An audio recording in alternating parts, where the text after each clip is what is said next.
প্রকাশিত মাধ্যমিকের ফলাফল। পরীক্ষা শেষ হওয়ার ৭০ দিন পর প্রকাশ হলো মাধ্যমিকের ফলাফল। মাধ্যমিকে প্রথম হয়েছে রায়গঞ্জ করোনেশন স্কুলের অদ্রিত সরকার, তার প্রাপ্ত নম্বর ৬৯৬।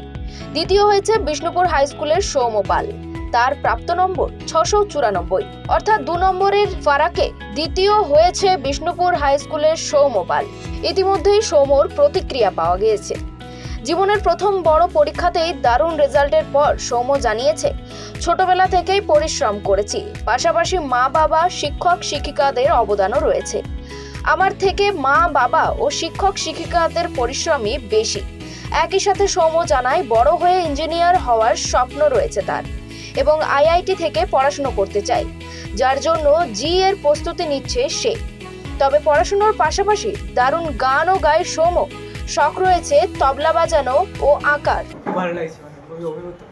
এটা কি লাগছে। আশা করেছিলে? প্রথম 10-এর মধ্যে আশা করেছিলাম, কিন্তু প্রথম 3 জনের মধ্যে আশা করিনি। কত নম্বর হয়েছে? 694। কোন সাবজেক্ট ভালো লাগে? ফিজিক্স আর ম্যাথমেটিক্স। ওই দুটোতে নাম্বার কেমন আছে এখন তো জানা নেই। এখনো জানা যায়নি। পরীক্ষা কেমন হয়েছিল? পরীক্ষা ভালোই হয়েছিল। আমার ইতিহাসে 2 নাম্বার ভুল হয়েছিল, বাকি সব ঠিকই ছিল। তাহলে নম্বর তো সেই মতোই এসছে। হ্যাঁ, কত ঘন্টা পড়তে? 10-12 ঘন্টা প্রতিদিন। কোন সাবজেক্টে জোর দিতে হতো?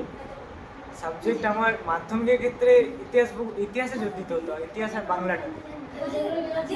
কতগুলো টিউশনি পড়তে? প্রতিটা সাবজেক্টের জন্য একজন করেছি। ভবিষ্যতে বিজ্ঞানী হতে চাই, আর এখন ইঞ্জিনিয়ারিং পড়বো। শখ কি, জীবনের শখ কি বেশি ভালোবাসতে? ক্রিকেট, ফুটবল, এসব? খেলাধুলা ভালোবাসতাম আর গান করতে খুব ভালোবাসতাম। বাঁকুড়া থেকে নিজস্ব প্রতিনিধি রিপোর্ট, খবর বাংলা।